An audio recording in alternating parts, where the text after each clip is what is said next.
Quick lesson here, testing out a new video setup. I want to talk about how you can play repeating melody patterns in fresh octaves in a different place on the ukulele using the same shape.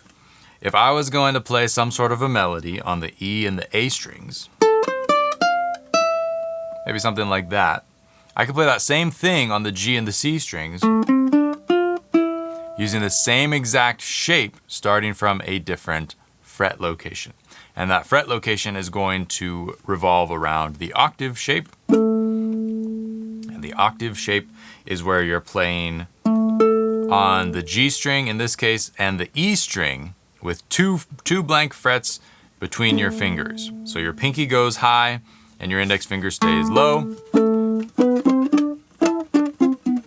And what you're doing when you play that is capturing the low note within a scale and the high note within a scale. So these are like the bookend frames of a do, re, mi, fa, sol, la, ti, do scale. And from this, we know that if our starting note for that first little melody was here, our start note for that melody in the same place or in the same shape in a different location on the G and the C strings would be the octave, right? So A and A. One is higher, one is lower. This is assuming you're using a low G string, of course.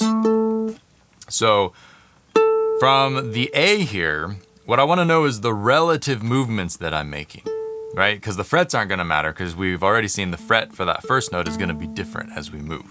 But relatively, from the start note, my next movement is going up 3 frets.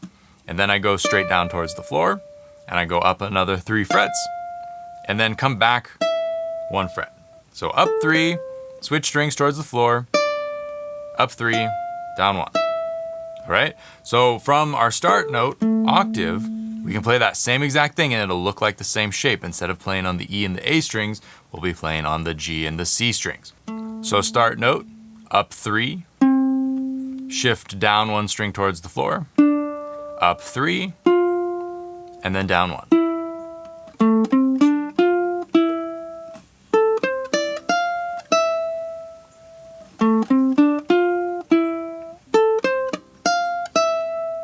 So it allows you to kind of call and response between these octave shapes, because you might play one,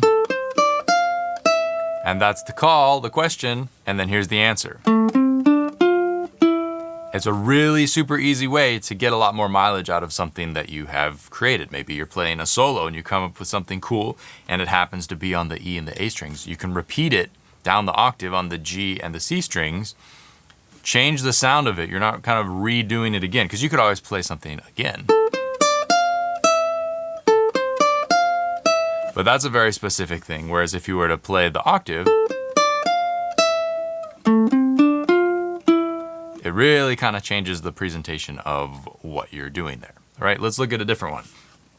So if I was up here on the 12th fret of the A string, and I was playing, let's do that.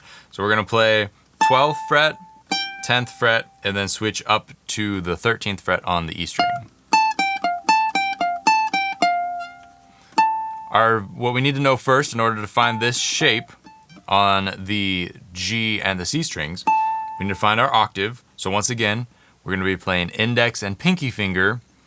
The first one's in this case on the C string and the A string. So what we had before, the shape was on the G and the E strings. The same exact shape happens if you hop down towards the floor. There's still one that's not used in the middle. You go on the C and the A strings. And there's still that 2 fret gap in between your fingers with the pinky high and the index finger low. Okay, so here's where our start would be. Is on the 9th fret of the G string.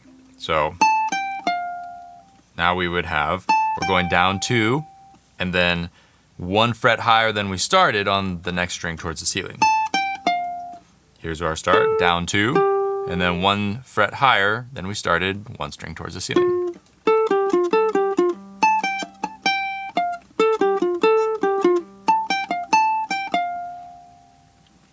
Let's do one more and I'll show you how you could kind of shred between the two if you really get cooking in a solo or something. You play something simple, okay? In this case, maybe we'll start on the G and C pair this time. Okay, so you're shredding, you're playing something really, really simple. We'll just go 2nd fret, 4th fret, 2nd fret, 4th fret. Right, you're just kind of trancing, the band is jamming behind you. It's all good. So we want to know where that start note is. Here's our A octave again. So our start is going to be here, and it's just 2 frets up and then switch strings.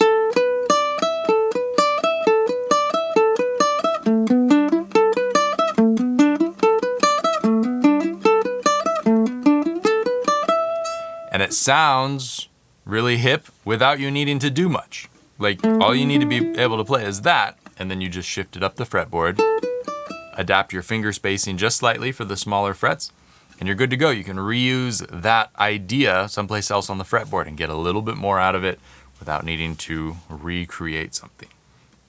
So, just a quick test to see how this video stuff looks, but an interesting idea that you can kind of go to the moon with. Your mind is the only limit.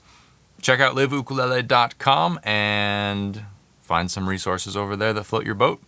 As always, subscribe, like, and leave a comment if you have any questions or thoughts or inspirations you want to share. See you next time. Aloha.